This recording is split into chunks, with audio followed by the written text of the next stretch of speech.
Welcome to this free immigration help channel. Today is May 2nd, 2024, and today we're going to be talking about family reunification process for the family of green card holders, so permanent residents. The reason why I'm making this video is because I do get a lot of comments specifically pertaining to the family reunification cases, and there seems to be a lot of confusion between US citizen petitioning for who they can petition and what category it is, and the same for permanent residents. So I'm gonna do two separate videos. One is gonna be specifically for green card holders, this video, and then in the next few days or a week, hopefully, I will be able to make a video specifically for US citizens.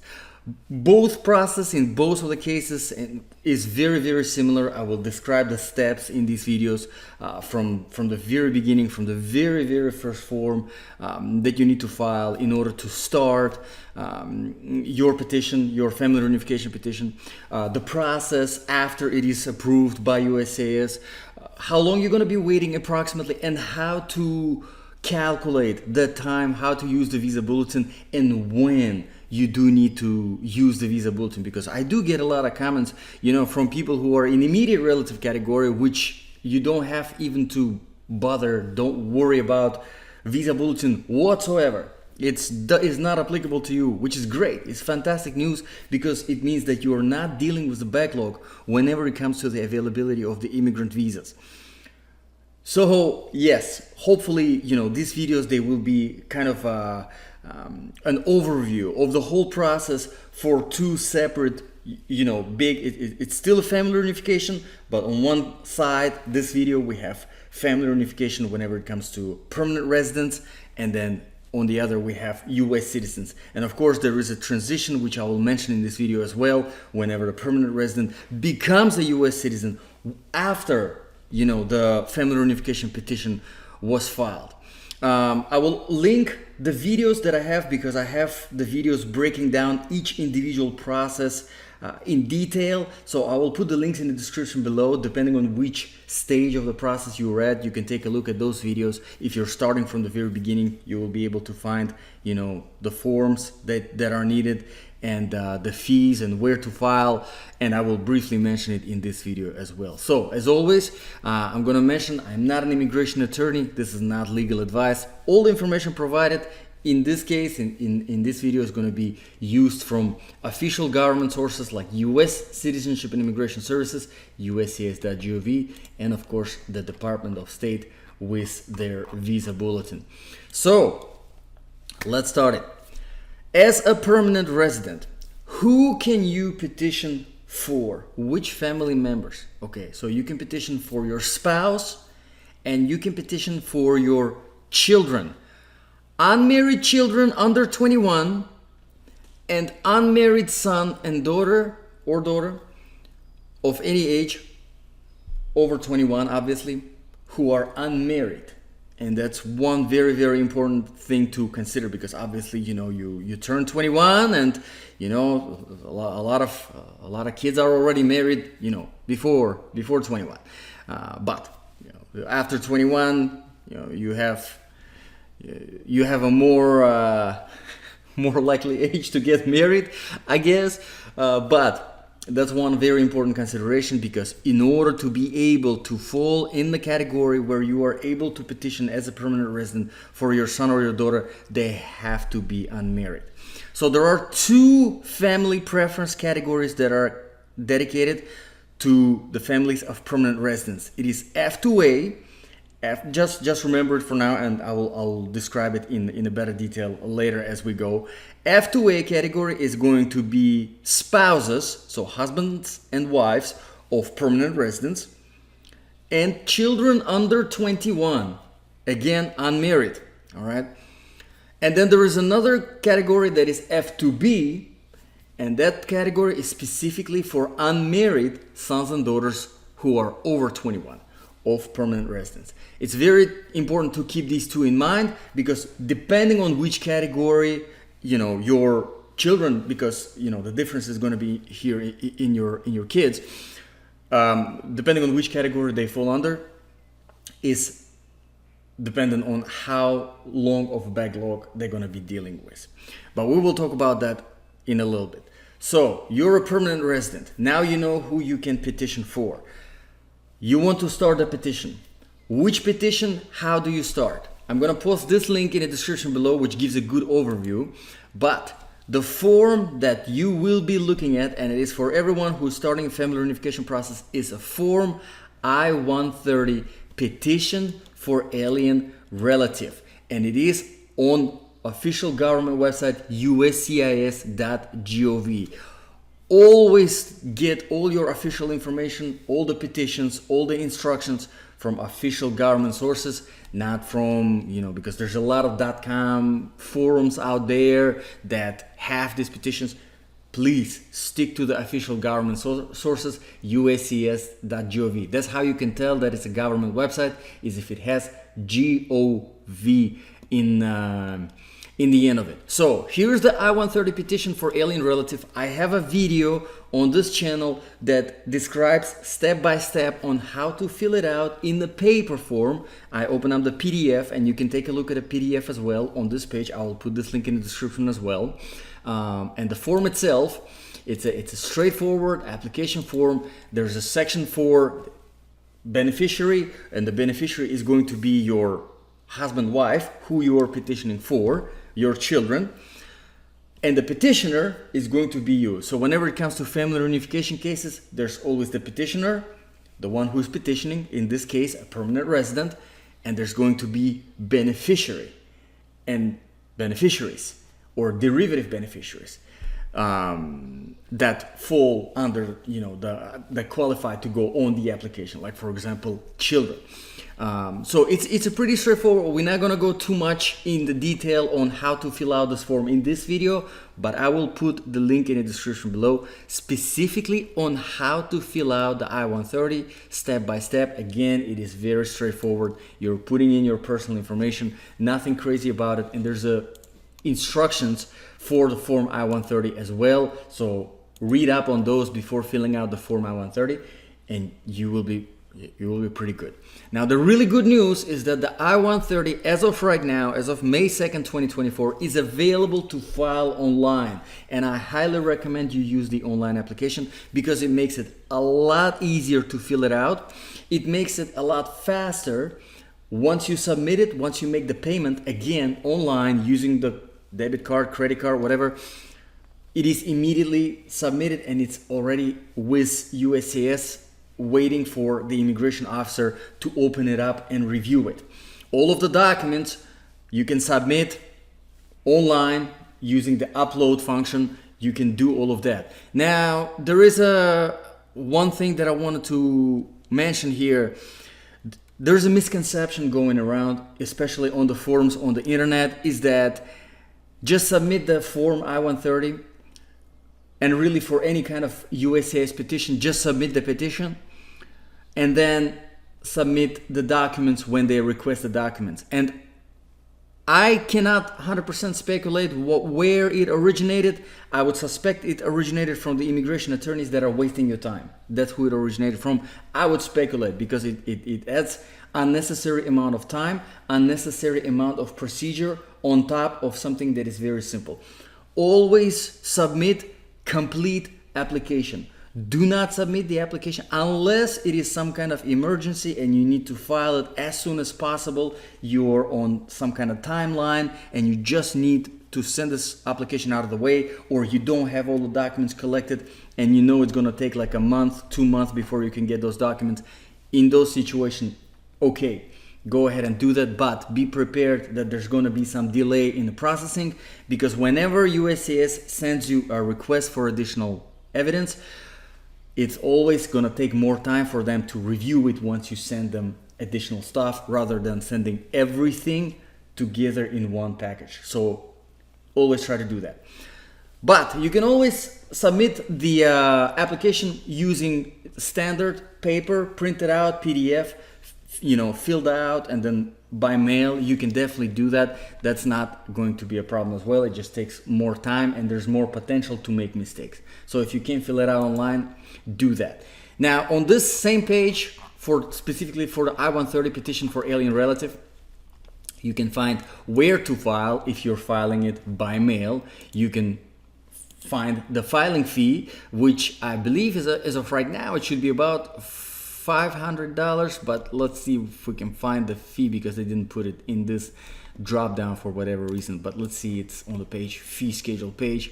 Since we mentioned it, yeah, there you go. Okay, so it actually looks like it is online filing fee is actually cheaper than paper filing fee. So here's another good reason for you to file this application online. It is $625, unless you're an Afghan national. If you are Afghan national, in that case, there is no fee. It's a zero. So keep that in mind.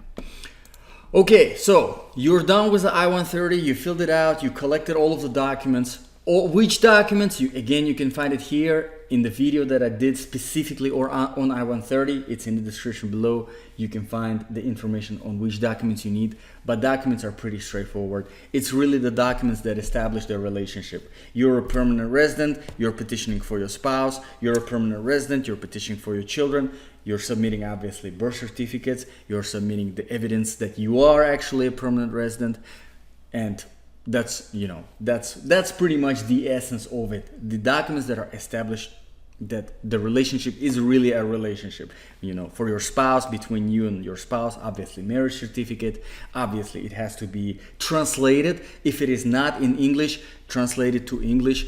But again, in the video specifically on I-130, I describe it from the very beginning to the end. So that's the I-130. You submit the I-130. Depending on which state you are in, here in the United States of America, it will depend on how long your petition is going to be processed. In most of the cases, it's somewhere between 6 months and a year, depending on which category. If it is F2B, we're going to talk about the visa bulletin a little bit later, but if it is F2B, there is more of a backlog associated with the F2B category. So if you're petitioning for your children over 21 who are unmarried, you're going to be waiting longer for the I-130 petition to be approved. Why? Because there is more backlog associated with that category. And a lot of times USCIS looks at the amount of the backlog, and if the backlog is significant, few years, 4 years, 5 years, then they're not gonna rush reviewing the I-130, then they're gonna take their time. It is completely normal. I do get sometimes comments on this channel and people are stressing out why their I-130 has not been reviewed yet. I personally have an I-130 that has not been even reviewed yet because there's another 13 years of the backlog. So there is no point for them to review it right now and send it for the next process because there is a lot of backlog left. But let's talk about the next process. Your I-130 has been submitted. The day it was received by USCIS and accepted by USCIS is your priority date, which is very important to keep in mind if you're a permanent resident. We're talking about permanent residents in this video, so you will need your priority date for sure, because you will definitely be looking at the visa bulletin. Now, your I-130 has been approved. USCIS is done with your case. They're transferring it now to the NVC.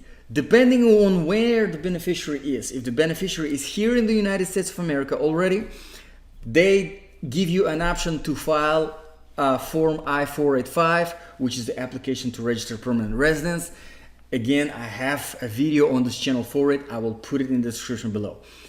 But you can only file it if the beneficiary is already in the United States of America. In most of the situations, the beneficiary is going to be outside of the United States of America, so the case will be transferred from USCIS to the NVC, which is the National Visa Center, also called CAEC sometimes. Once NVC receives the petition, the approved petition from USCIS, they have their portal, which they open up for you, which is the next step on the process, which is the second big step on the process, becoming documentarily qualified. You will have to fill out the application for the immigrant visa, DS-260. You will have to fill out the affidavit of support. You will have to submit a few documents, and now you are also submitting the financial documents showing that you can be a successful petition sponsor, which means that you can fully support and take financial responsibility for the people that you are petitioning for, and it is very important, and I do have the videos, I'll put them in the description below, specifically on becoming documentarily qualified. I have the video showing the actual NVC portal, which documents that are needed, which fees you need to pay. There are a few fees that you'll have to pay through the NVC portal as well. I recommend paying all of them right away and becoming documentarily qualified as soon as possible, submitting all of the documents as soon as possible. And of course, you know, once the NVC receives everything, they take some time to review it. Again, it will depend on the category, which we will move on now to the visa bulletin that talks about the backlog and how long you will be waiting for. So visa bulletin is also from the Department of State, travel.state.gov, official government website. Again, I'll put this link in the description below. On this channel, every month the new visa bulletin comes out. I make a video describing which categories and how much of the movement compared to the previous visa bulletin. But in essence, what you need to know about the visa bulletin is that every month the new one comes out. And for each category, you have two graphs. You have the graph A and the graph B. And like I've mentioned, the categories that we're looking at in this particular video is F2A, spouses and children under 21 who are unmarried of permanent residents, and F2B, children who are over 21 and are unmarried of permanent residents. So these two categories is that what you're going to be looking at as a permanent resident. You will notice that there are two graphs, graph A, final action dates, and graph B, dates for filing. Graph B shows us in relation to the priority date when your I-130 was received by USCIS, it shows us approximately when the NVC portal is going to open up for documentary qualification. Graph A shows us in relation to the, again, priority date when the immigrant visa becomes available. All right, so that's the difference. If you want to see the full length of the backlog, how long approximately you're going to be waiting for that immigrant visa to become available, look at the graph A. If your case was approved by USCIS and transferred to the NVC, but the NVC portal is still closed, you got the case number, you got the invoice number, but when you log in, it just says some generic message like, oh, there's still a wait, whatever. I don't remember what the message is. You're looking at the graph B if you want to find out when the NVC portal is going to be opening up. So, let's say you filed your I-130 petition. I'll give you as an example. You filed your I-130 petition, you're a permanent resident, you petition for your wife. She's outside of the United States, and you send that petition in April 1st, 2024, so a month ago. That's when the I-130 was received by USCIS, and they said, okay, we are accepting it, you submitted everything needed, we are accepting it, we're starting to process it. That's your priority date. To see approximately how much of the backlog there is for availability of the immigrant visa, we're looking at F2A, all chargeability area. That is if you are in any other country other than China, India, Mexico, Philippines. Obviously, if you're from China, you're looking at China. If you're petitioning for someone from India, you're looking at India, Mexico, Philippines, so far, so forth. But literally everybody else is from all chargeability area. And as you can see, as of right now, May 2024, the priority dates that are becoming current as of May 2024 are on June 2021, which means that there is roughly about 3 years of the backlog. So if you have petitioned in April 1st, 2024, you're looking roughly at about 3 more years before the immigrant visa becomes available, before your priority date becomes current. Now, it's not an indication that this 3 years, once it passes, that's it, you're going to have your immigrant visa. Because you have to keep in mind that there is amount of time that the I-130 is being processed. You have to keep in mind that once you're documentarily qualified, once the case is sent to the U.S. Embassy, it takes for U.S. Embassy some time to schedule the interview, all right? But with that, all of that being said, Well, let's move on. I'll put the link again in the description below, specifically the video on how to read the visa bulletin. But if you're a permanent resident, you are 100% definitely looking every month at the visa bulletin, F2A or F2B, depending on who you are petitioning for. But let's say you submitted all the documents with the NVC, you became documentarily qualified, great news. You have been waiting, the backlog, you became current on the visa bulletin. It means that your immigrant visa is now available. It means that it is time for US Embassy, depending on which country the beneficiary is from, to schedule that interview. All right. It does take some time before they schedule the interview. We have seen some accumulation of time due to the closures that we experienced a couple of years ago with the whole pandemic. But it seems like they're catching up. So some of the US embassies that were not as busy, they seem to be cutting the time down. Again, it's very, very sensitive area, and really nobody can tell you 100% how long you're going to be waiting for, except the embassy themselves. If they're nice enough, sometimes you can call them, sometimes they can tell you, but not always. So don't be upset if they don't. Or the people who are there, who are in that country, who had their interview scheduled. They can tell you, oh, I waited about, I petitioned for, let's say, for my wife, and I waited for, a year. After her priority date became current, we waited for a year for them to schedule the interview. That is the best indication. So for everyone, if you're watching this video and any video on this channel, from whichever country you are, if you had your immigrant visa scheduled, please comment the country and how long you waited. That would be very, very helpful for everyone to see that information. But once the priority date is current, the interview is scheduled, you are not announced the interview, which is the third big step in the whole family reunification process. You are not announced the interview up until 30 days before the actual interview date, because you have to do the medical examination, which is a little step in between step 2 and step 3, documentarily qualified and immigration interview, to get through that medical examination. Again, I have the video on this channel on medical examination as well, and mostly kind of briefly what it entails.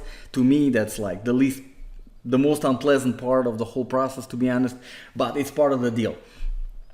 So 30 days, they schedule the interview. When the interview is scheduled, the beneficiary, they call the local civil surgeon, the clinic that is responsible. It's not every hospital that does it. It is only specific designated doctors that are there in the country where the beneficiary is that do that specific form that they need to fill out, the specific stuff that is specifically for the immigrant visa interviews. You go for it, you're done it. Sometimes they give the envelope with the results, with all the tests, with all the vaccination stuff on hand. Sometimes they send it directly to the US Embassy. Depending on the US Embassy in that country, the process might be a little bit different. So again, I do have the video on this channel specifically on the immigration interview, family reunification immigration interview. So I'll put it in the description below. Again, if you're on that stage, check that video out. It's called How to Prepare for the family reunification interview or family immigration interview, something along those lines.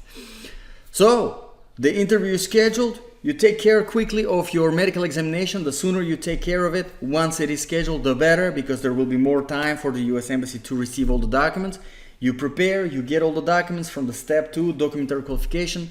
Anything that was updated, you take it in a separate folder. You go for an interview.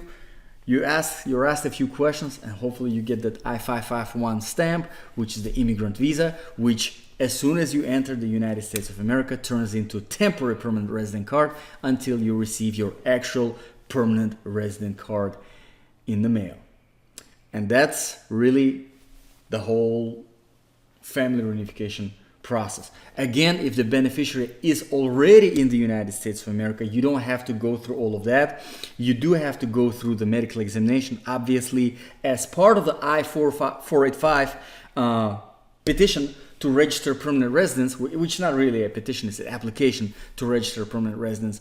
But you don't have to go through the whole NVC and all that sort of stuff. You still have to become, establish, being a successful sponsor, but it might make a process a little bit simpler because, well, really it makes it simpler because the beneficiary is already here in the United States of America, and it is easier, to wait and look at the visa bulletin and say, well, you're gonna be current in another 2 years, but it doesn't matter, you're already here. So that's why a lot of times I recommend, it's a family. We're talking about families here.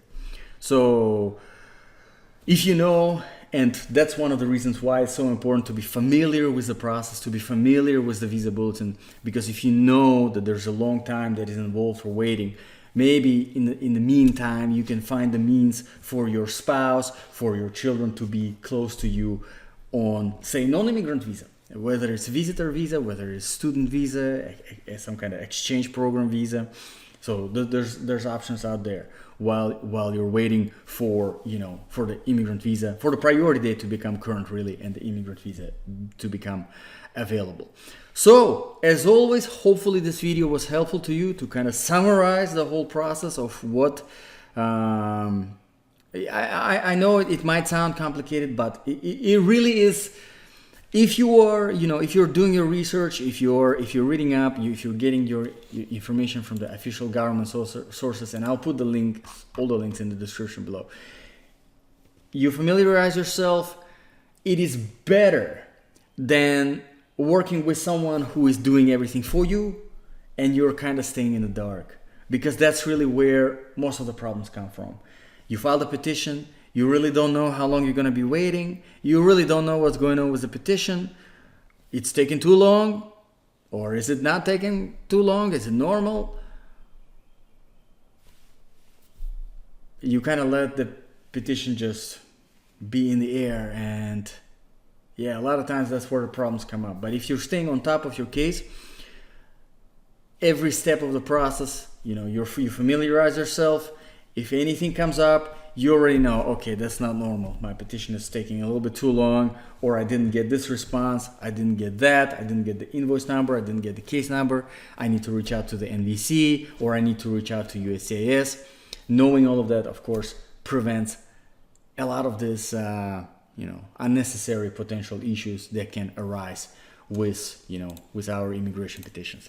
So again, hopefully this video was helpful. If you have any questions along the way, post them in the comments below. On this channel, I also do every other day, every 2 days, the videos where I go through all of the comments that I receive and I answer one by one. So if you have any questions, drop them in the comments below and I will try to get to that. So again, thank you for watching. God bless, and I'll see you all in the next video.